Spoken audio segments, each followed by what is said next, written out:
Alright, doon sa video ko tungkol sa Parvo Home Remedies, may mga nag-react doon at nag-comment na kagaya nito kay Ma'am Casey. Ayan. Sabi niya, paano naman yung mga walang pang-bet? Di naman lahat ng may pang-bet. Kaya po siguro sila nag-home remedy. I understand that naman, naintindihan natin yon. So nanggaling din tayo dyan. Nagsisimula pa lang ako mag-aso, talagang wala akong kapera-pera, kaya lahat na lang ay ginagawa ko para makatipid. Pero ito, 3 tips para po dyan sa mga ganyang mga sitwasyon pagka nagkaroon ka kasi talaga ng fur baby or ng alaga o ng pet, tapos hindi mo mapabet. Ang sakit sa damdamin, kaya may 3 po akong tips na sasabihin sa inyo ngayon, okay? Before you get a dog, number 1 ay isipin nyo po, malaki po talaga ang gastos pag mag-aalaga kayo ng mga aso, okay? Whether aspin yan or namulot ka sa sa kalsada ng asong kalye o nagpunta ka sa pound or bumili ka sa mga mga purebred dog breeders or bumili ka sa mga breeders, ay may gastos rin po talaga yan. Pag-isipin mo dyan yung dog food or yung pagkain nila, yung pagpapabet nila, lagi niyo pong isipin yan. Kaakibat na po yan ng pag-aalaga ng aso. Kasama yan sa sarap, di ba? Sa ginhawa, meron ding hirap. Okay, kahit sa relationships, di ba? Masaya nga magkaroon ng girlfriend, boyfriend, mag-asawa, pero isipin mo rin may responsibilidad pong kaakibat yan. Okay, kung mag-aalaga po kayo ng kahit anong pet, may responsibilidad na kayo. Kaya magtatabi na po kayo ng pera dyan. Yan ang number 2 tip, Unang tip ay isipin mo muna, count the costs. Bago ka mag-alaga, okay yan, tama yan. Pero kung hindi mo kakayanin yung gastos, ay mag-alaga ka na lang ng stuffed toy or pero di ba? Kung gusto mo talaga mag-alaga, wala ka talaga maiiwasan dyan. Magastos po talaga. And of course, syempre, maghanap tayo ng ng katipiran, pero alam yun, kawawa din yung pet kung titipirin natin sila. Kawawa din. Mag-aanak ka, dahil gusto mo magkaroon ng anak, nakakatuwa magkaanak.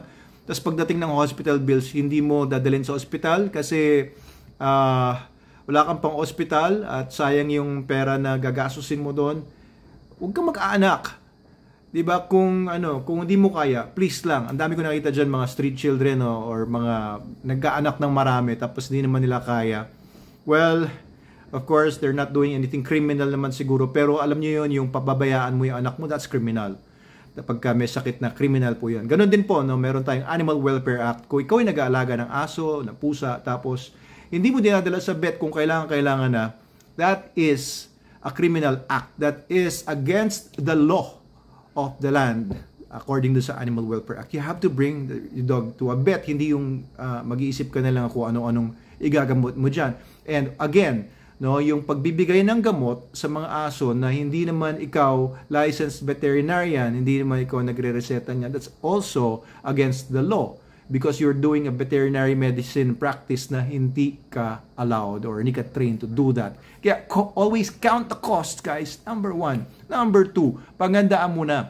Magsubi ka, magtabi ka ng pera para doon sa pet mo. Para sa dog food niya, sa veterinary bills niya, sa bakuna niya, deworming niya, at kung ano-ano pa. So, kailangan kasama na po yan sa budget ninyo. Yun yung pangalawa. Isama nyo sa budget ninyo yung pet po ninyo. Okay? And dapat may itatabi na po kayo dyan in case of emergencies. Or mag-avail po kayo ng Meta Animals Pet Insurance, Meta Animals Insurance. Comment below kung gusto nyo po ng insurance na yan. Kung ma-afford nyo po, meron po tayong 1 year na 3,000 pero meron mas mababa pa doon. Itanong niyo, parang 600 pesos if I'm not mistaken, parang good for 3 months, something like that, Comment na lang sa baba. Assist po kayo ng mga agents natin. And pangatlo, pagka alam niyo yon, dadalhin mo na sa vet mo yung aso mo, syempre gagastos ka talaga doon.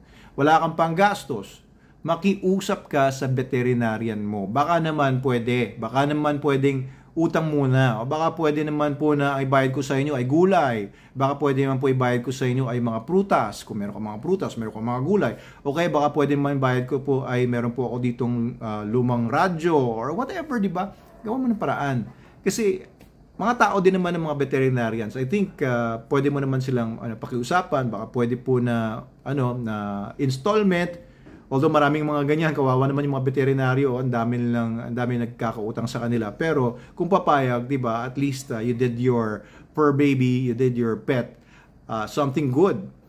At the same time, no, makipagkaibigan sa mga veterinarian. Kung may vet sa sa lugar ninyo, I'm sure meron din mga veterinarian sa mga municipalities, 'di ba? Mga city vets, makipagkaibigan sa kanila. And these are also people, no. Paano makipagkaibigan? You should be a friend also, 'di ba? Gusto mo regaluhan mo, 'di ba? Minsan wala ka namang magandang regalo pero baka pabigyan mo ng konting pamerienda or soft drinks o kung ano man, be kind. And later on baka naman kailangan mo yung services niya. And dahil sa kindness na pinakita mo doon sa veterinarian ninyo, ay gantihan niya yung kindness mo. I'm sure anybody who's been shown kindness will give kindness in return kapag kailangan mo naman. If not, then bahala na sa kanila ang Diyos, di ba? So, yung 3 tips ko po sa inyo. I understand na hindi lahat ng fur parents or mga nag-aalaga ng mga pets ay may pera pang vet, but this is something you have to deal with or else kawawa naman po yung mga alaga ninyo.